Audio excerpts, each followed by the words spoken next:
Hey everyone, welcome to Around the Farm, the podcast about all things ag. I'm your host, Clint Chaffer, and today we're going to try to better understand the ROI on your operation by talking to Jeff Nazuka from Ag-Analytics and Chad Groenhagen, a farmer out of Northern Illinois. It's going to be a fun conversation, so stay tuned.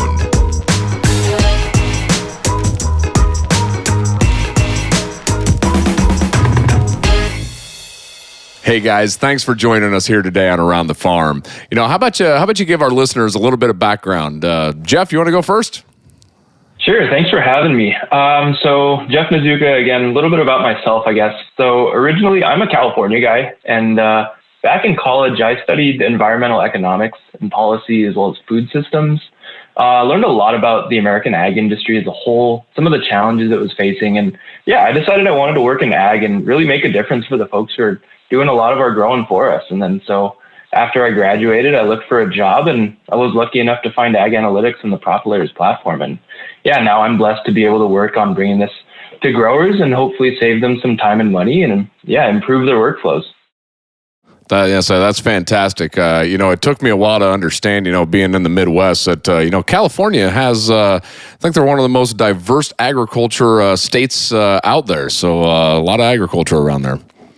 Yeah, absolutely. There's a lot of water policy conversations going on, lots of activity in the Central Valley. So it's a great hotbed for sure. Oh, that's great. Chad, how about yourself? My name's Chad Groenhagen. I farm with my family in Northern Illinois, Oregon, Illinois, to be specific. I farm with my father, my uncle, my grandfather, my great uncle, and a second cousin. We have some non-family members that farm with us as well. And we primarily raise corn, beans, a little bit of wheat, and feed cattle. Nice. Throwing cattle into the mix, I always look at that saying, apparently you didn't have enough to do already, so you wanted to throw the cattle in there, right? That's right. That's definitely something that keeps us busy year-round here. Winters stay interesting in Northern Illinois with the livestock. We primarily get cattle in at 500 to 800 pounds, and then we'll finish them out. So it's a nice diversity for us in our operation, and definitely has some synergistic opportunities as well within our operation. That's fantastic. So, well, hey Jeff, I got a question for you on this, and I want to start just at a real basic level here. But why is understanding cost and return on investment so important for a farming operation? Yeah, great question. So starting off, understanding your costs and your ROI by field type is really important because it's really the most effective way to help you make better management decisions within your fields, right? So improving productivity means basically two things: and identifying areas of lower profit in the field, and then also addressing those areas by taking steps to help those areas perform better, right? And so in doing so, you'll boost your profits for your fields and your overall operation. And so what I'd like to introduce today is Profit Layers platform is great because it can do both of those things, right? Identify areas of lower profit and identify why those areas are underperforming. Our platform is one of the greatest on the market that can incorporate the prices that you have with all of your operation maps, right? To return a true map of your in-field profits. And then so the resulting profit map actually tells you what happened on the field over the course of the season in terms of dollars and cents, which makes, identifying those areas of lower profits a lot easier. And so, the next step is once you identify those underperforming areas, the next question is, how can I improve the performance, right? And so Profit Layers allows you to, break down your profits with different management tools, different analysis tools, lots of different metrics. So things like hybrid, application trials, soil types, and many more, honestly. And this will ultimately help you find trends on your field, specifically in terms of what's driving your profits. And then once you have all that information, again, you'll be able to make the most prepared management decision for your farm. That's absolutely great to hear, Jeff. Chad, as we look into to your operation, how did you calculate all of these different costs, before you had a solution like Profit Layers? Before using Profit Layers, we were still using a very analog system that I'm sure a lot of farmers are familiar with, and it's John Deere Apex. Starting to get a little more antiquated. John Deere's moved away from it, but they, within Apex, have a tool called the Profit tab. And within that, you could enter your costs and associate them with applications and your as-applied maps, anything that was recorded. The biggest problem we had with using John Deere Apex is you could only utilize John Deere documented information. We've since moved to some different colored machinery and have utilized Climate FieldView's Drive to capture a lot more data. And that data that was being captured, we could not bring into John Deere's Apex or the Profit tab within Apex. Gotcha. So, I mean, it's a lot of, kind of some manual calculations along with using some programs then? It was.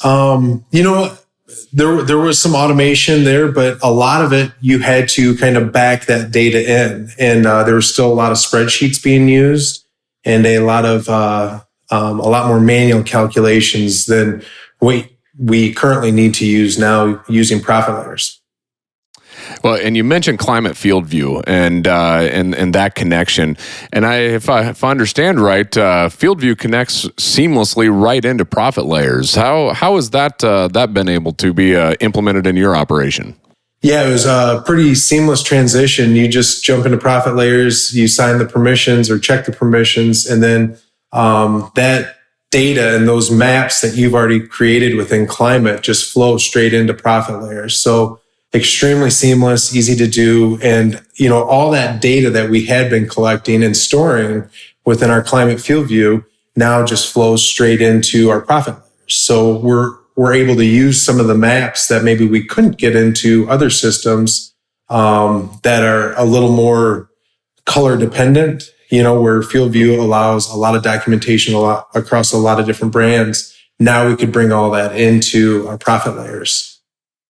Oh, that's great. I think anytime that you can have these, seamless integrations, I look at just my personal life as, when you have all the easy way to log in with, Google or Apple or however it is, it just really streamlines the entire process, and having those kind of integrations to where you're not trying to, heck, I remember the day where if I wanted to move maps, I'm probably throwing them onto a thumb drive and, going down the road and loading them into another machine. So it's nice to have that seamless integration there. So, Jeff, I understand that profit layers, can really analyze in-field profits based on virtually any management zone selected.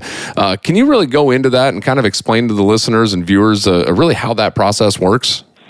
Yeah, absolutely. So just to start off, let's say you'd create a profit map of your field. And then, just to reinforce our previous points, that profit map would be location-based, of course, and it's a display of your field's profits in dollars and cents based on all of your as-seeded, as-applied, and your as-harvested data and maps. Well, once you have your profit map, which, again, you can generate really quickly, you can then use our analysis tools to look at different metrics on your field and then find trends of what's driving your profits up and maybe down. And once you find those trends and have that information, then it'll help you make better decisions. So let me give you an example, right? So let's say I created a profit map for my field. One of the first graphs that I'll see on the same profit map screen is actually a breakdown of profit performance by hybrid. And so what Profit Layers is doing is actually calculating within the boundaries of where each hybrid was planted, kind of like a management zone, right? And the profits within each boundary are, again, taking into account all the operations that happen there, right? So you've got your harvest, you've got your seeding, variable rate fertilizer, et cetera. Those are all included. And so what you end up with is the exact profit calculation for each hybrid, taking into account not only your yield revenue and plant population, but also variable seeding costs, costs of any applications that you sprayed there, and any other operation that you decide to add. If you have cash rent or if you have some drying costs, you can add those in. And this information is really helpful because it identifies varieties that are underperforming or really performing well, and then, allows you to make those decisions for next season. Jeff, one of the things that I heard you saying there is, looking, when you're analyzing that profit by hybrid, right? And you mentioned drying cost. I think that's one of those kind of overlooked pieces a lot of times where it's not always about just yield specifically, but also the drying down cost, right? And I think that's we're hearing a lot more farmers talk about that just year to year here. So that's an important piece to be able to look at within that. Yeah, absolutely. In fact, I had a conversation with Chad about this yesterday on how we would have his operation account for those drying costs. And the great part about our platform is we let you customize the profit map that you're going to see. So whatever you want to be able to see on your profit map, whatever operations or costs that you incur, you have the power to actually include them too. Well, Chad, this sounds like just fantastic technology to run on your operation. How are you utilizing all these different pieces that Jeff has talked about here? Yeah, a great example of the hybrid analysis that Jeff touched on is, so on our operation, we variable rate seed every single hybrid that we plant on our farm. And in doing so, every hybrid has a specific population curve that we like to follow. So some of those pop curves may be, 31,000 up to 34,000, and some are 35 up to 38. So now, as you're looking at a cost-based structure and a variable cost within the fields, not only are the hybrids priced differently, but they also have a different cost within the field based on how many seeds per acre you plant. So when you're looking at a revenue map or a profit map of, those hybrids, you have to take into account the variable cost of how many seeds per acre you planted, but also the variable cost of the dollars per bag that you're planting. And the profit layers has allowed us to break that apart and basically seeing, dollars per hybrid, which has become very valuable in helping us select hybrids for the following year. Yeah, I mean, that process, right? Trying to figure out what hybrid that I want to either continue with or the new hybrids that I want to bring into my farming operation each year. I mean, that's a pretty intense conversation. So it sounds like this is bringing another variable to really help drive that decision-making process. That's correct. And we can't make these decisions if we don't have, the variable cost accounted for. Another great example of how we're using this on our operation is we use a lot of different forms of nitrogen all within one field. So basically every single field that we do split applied versus, one pass of nitrogen, we get a test plot that we can basically see, not only what was the yield outcome, but more importantly, what was the return on investment of making that second pass to side dress and hydrous ammonia. The interesting thing that we found is summer anhydrous ammonia is typically cheaper than spring 32%. But you have to account for that pass that you made in the summer to make that application. So you need to do more than just out yield the one pass application. You also have to outperform financially that. Another instance of some things that we saw from the previous year using profit layers was a late season Y drop. 32% ammonium thiosulfate application. And the cost structure of that pass was pretty high. And we didn't do it on a lot of acres. Our guess was it wasn't going to pay for itself. We were looking at it the other day and it was about $40 to $50 an acre higher. So, things like that you can visualize and see with this tool, you could start to adjust and make more decisions across larger portions of your farm. That's fantastic. I think we hear a lot of farmers doing their own test plots, right? And I think when we think of test plots in the past, it's always like these little small portions of a field. And I think the more I talk with folks like you, Chad, it's the test plot sounds like it's more operation size, right? It's kind of doing a lot of different trials across the whole operation. I think that's a great way to learn. Yeah, absolutely. And actually one we're very excited about for the coming year is with our feedlot, we apply a lot of our own liquid manure. And we have a couple fields that we're going to have up to 4 or maybe even 5 different nitrogen applications revolving around some fall NH3, some fall liquid manure, some spring pre-plant spring incorporated 32%, some summer side dress anhydrous ammonia, as well as maybe a late season Y-drop application. And we'll have all those within one field, and they'll all have different cost structures and cost bases. And it'll be really telling to see, financially, what is kind of a right way for us to go, or a profitable way for us to proceed. Wow. Yeah, no, that's a lot of variables right there that you're taking into consideration. So I tell you one thing, the one thing I know about cattle, we raised a little bit of cattle growing up, but a manure spreader, it's a one piece of equipment that our salesman would not stand behind. Sorry, had to work in a bad dad joke there, That was pretty good. No. But Jeff, a quick tie-in, if you don't mind. Yeah, go for it. We obviously have now been able to also incorporate with a John Deere rate controller. We can plug in a FieldView drive and capture that liquid manure application onto our FieldView program, and then that obviously seamlessly pulls straight into profit layers as well. It seems like there's not an application that we've been making that we cannot capture, with either a Precision 2020 transferred over to the FieldView drive system, or just with the drive itself. So. Yeah, no, that having again that seamless data, collection and then also transfer, just really speeds things up.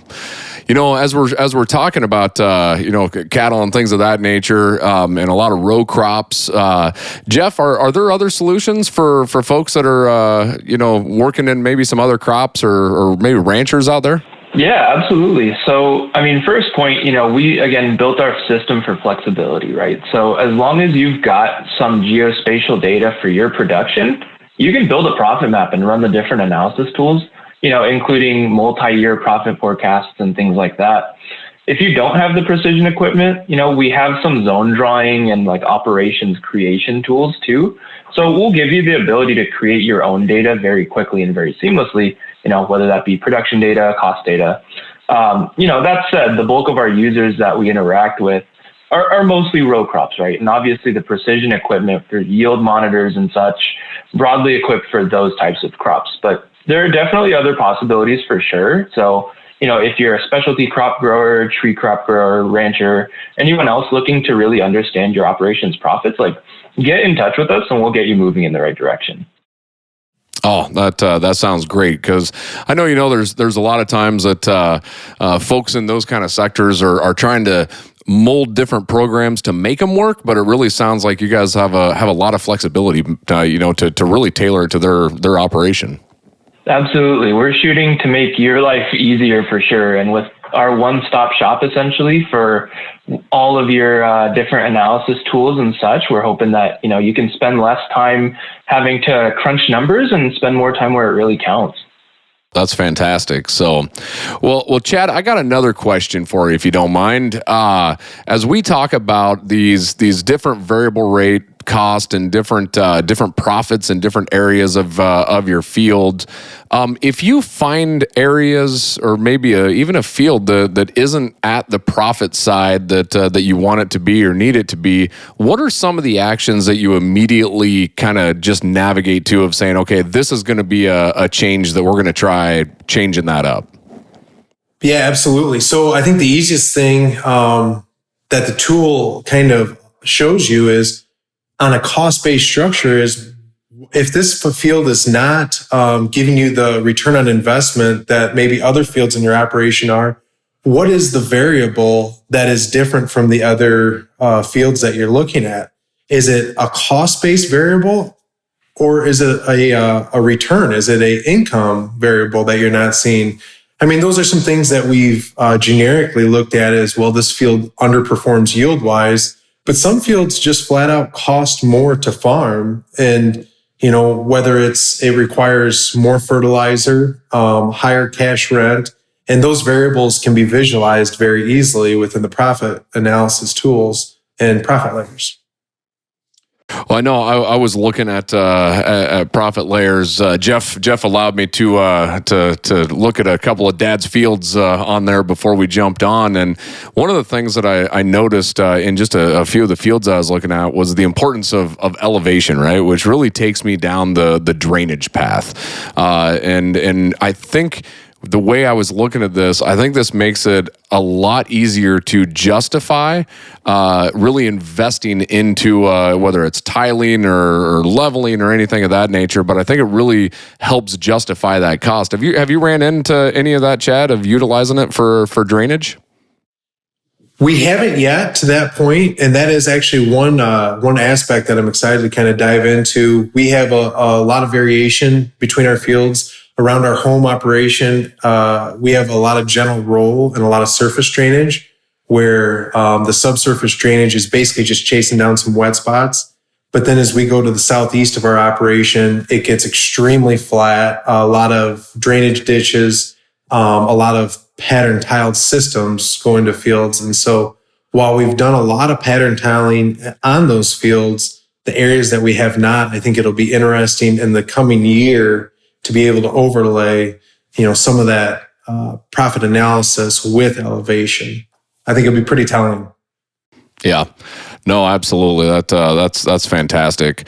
Jeff, I tell you, we've covered a lot of different pieces here and really went through a lot of the offerings. Have we missed anything that you'd like to touch on?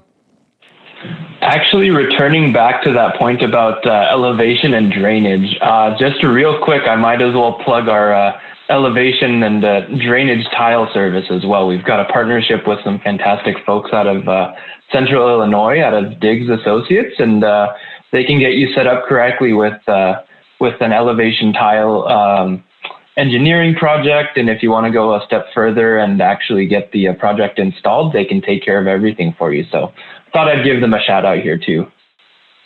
No, absolutely. You weren't kidding when you said one-stop shop, right? That's correct. I mean, we've got some fantastic partners for if you have an interest in UAV services, we can offer that for you on demand, order UAV flights and get it flown in about a week and a half or so. And we're just about to roll out a soil testing service as well. So, again, order the soil testing service. We'll take care of everything, and you'll get your results back.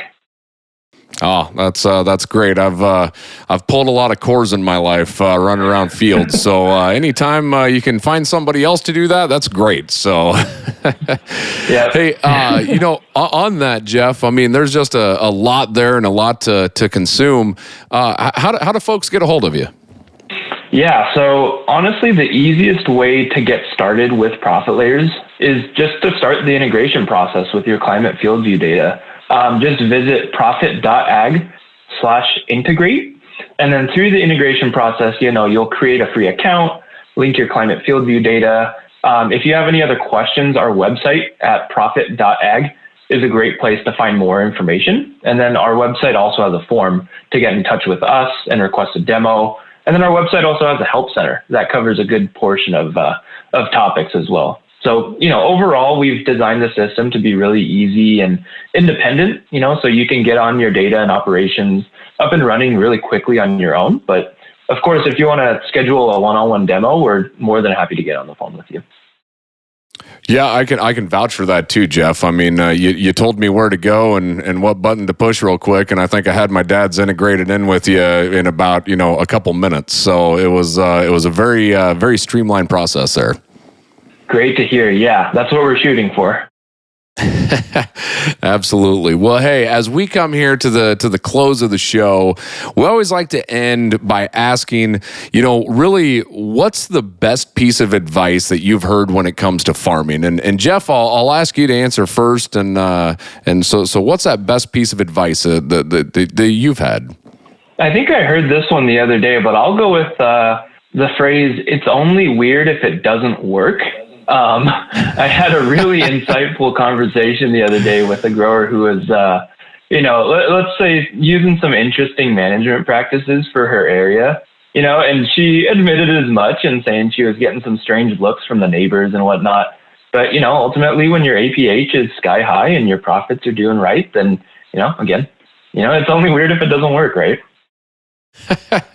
I like that. That's a good one. So, Chad, how about yourself? What's the best piece of advice around farming that you've had?